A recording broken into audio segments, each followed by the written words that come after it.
So the suspect accused of setting a woman on fire aboard a Chicago train is due back in court today. He faces a federal terrorism charge. His name is Lawrence Reed. He has been arrested more than 4 times, 9 of those times for felonies. Meanwhile, the mayor of Chicago is saying that it was isolated.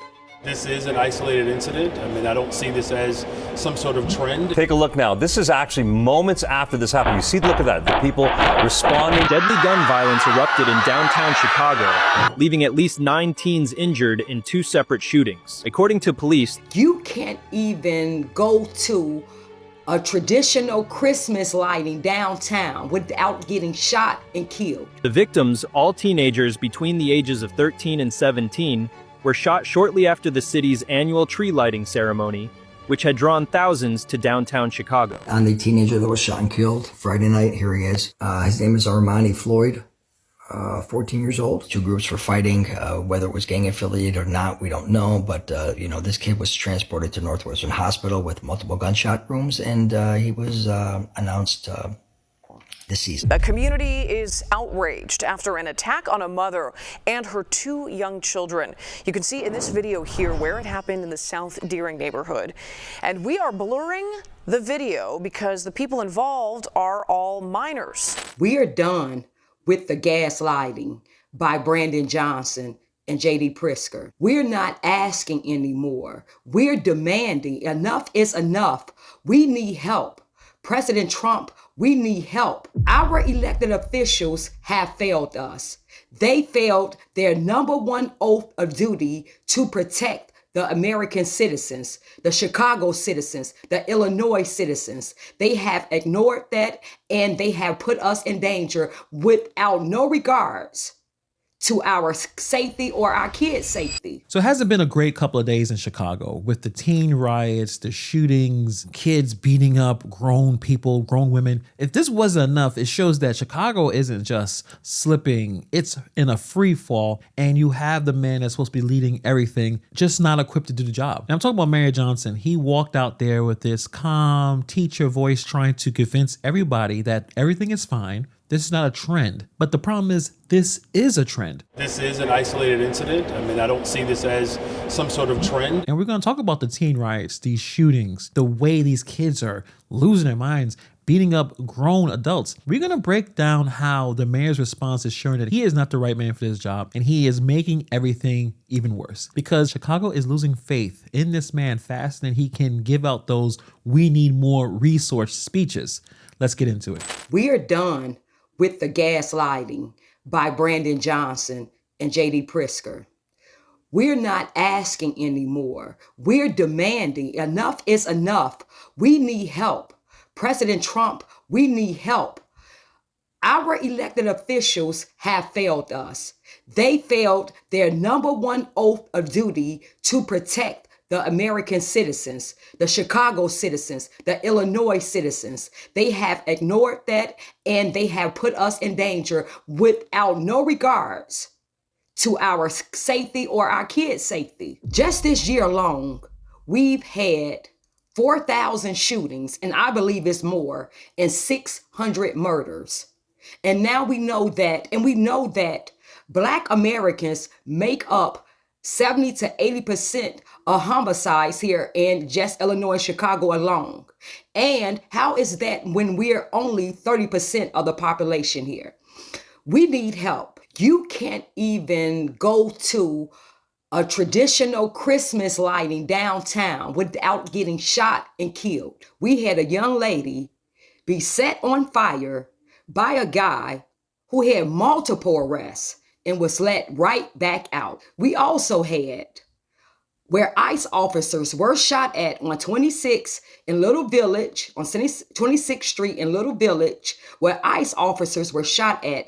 And then later on that night, we had a father and son get robbed and killed in that same place. We're done. We're done with the gaslighting. So you have people in Chicago, especially this woman that's been out there on the forefront for years talking about this. But more and more people are saying, we need help. They even reaching out to the president. You know it's bad. At this point, it's not necessarily just political. It's a survival talk. You're crying out to this president when you think that the situation in your own state, these people abandon you. And they're saying they're done with the issues. They're done with the gaslighting. They're done with the governor and the mayor saying the right things, so to speak, and not really understanding and really listening. The people on the ground see the violence. They see also the economic issues.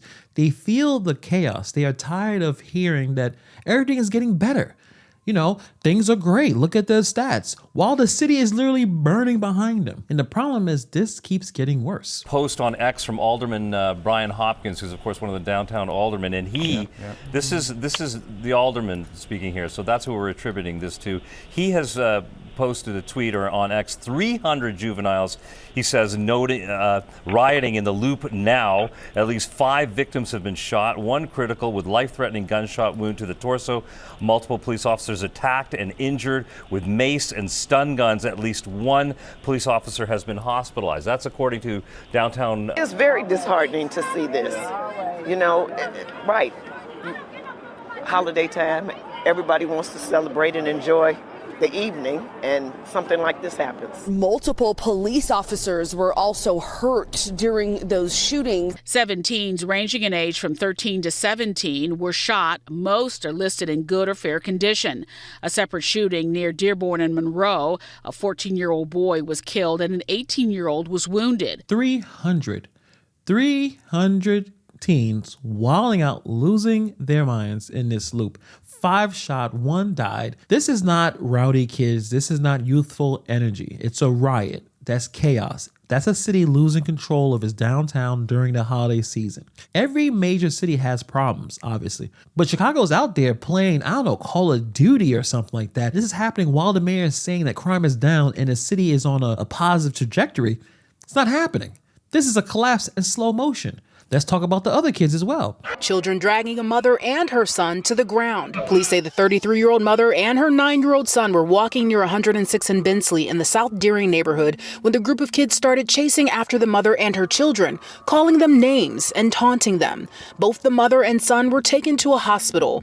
Word of the attack spread quickly on social media, causing outrage among many parents. I couldn't sleep. I was traumatized. I could not sleep. I couldn't believe it. I mean, look at the situation. A mother, a little boy walking home and they get jumped, not by adults, but a pack of children. Kids dragging down a grown woman on the ground, taunting her, calling her names, laughing at her while her son is screaming. This is crazy because apparently the neighbors are saying that this is not the first time this same group did this. They have been terrorizing the block like a mini gang, just running around doing whatever they want because no one stops them.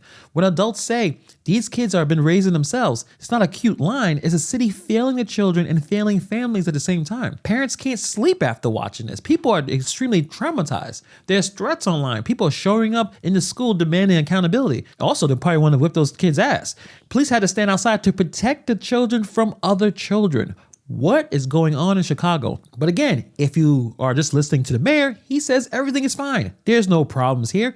It's not a trend, even though we're looking at a trend. There's people dying. There's police shootings. There's guns everywhere. Downtown is locked down. The city is terrified. And this man says, I don't see this as some sort of trend. Every couple of weeks, we see another teen takeover. We see another shooting, another chaotic event downtown. This is not isolated. This is the new normal, and that is the problem. But I just want the people of Chicago to know that our police department, my administration, we're going to continue to go through this investigation process, and the people who need to be held accountable, we're going to work hard to make sure that that actually becomes the reality, because we don't want any setbacks as it relates to the progress that we're making as a city. He can call this a setback. He uses that word setback like it's just a minor situation. When a 14-year-old is getting murdered on a Friday night, I don't know if that's a setback. That's a disaster. But Mayor Brandon Johnson is talking like he's just giving updates on a school fundraiser. That is the disconnect, the gap between the real Chicagoans, how they feel, and what he is saying.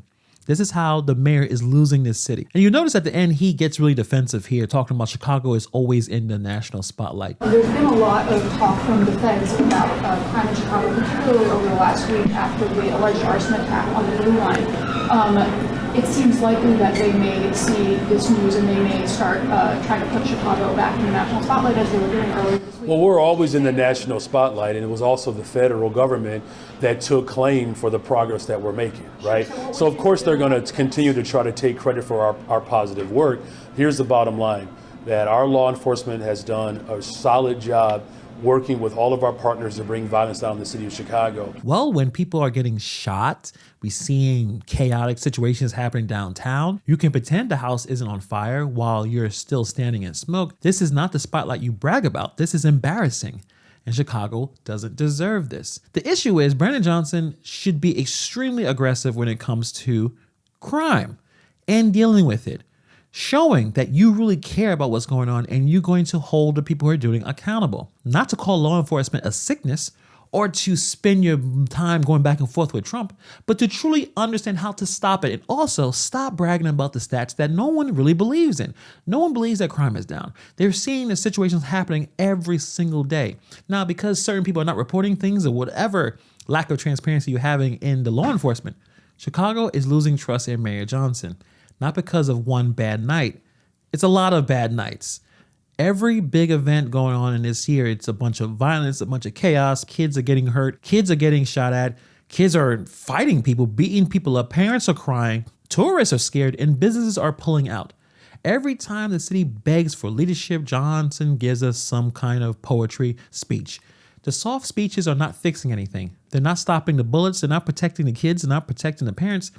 They're not rebuilding the trust. Chicago needs someone who sees reality, not because he is hiding behind nonsense buzzwords. And until that happens, the city will keep slipping away because you can't save a city when you won't admit it's in trouble. And that's the biggest problem we have with Brandon Johnson. But let me know what you guys think about these stories in the comments below. Thank you for taking time to watch this video, and I'll see you guys in the next video.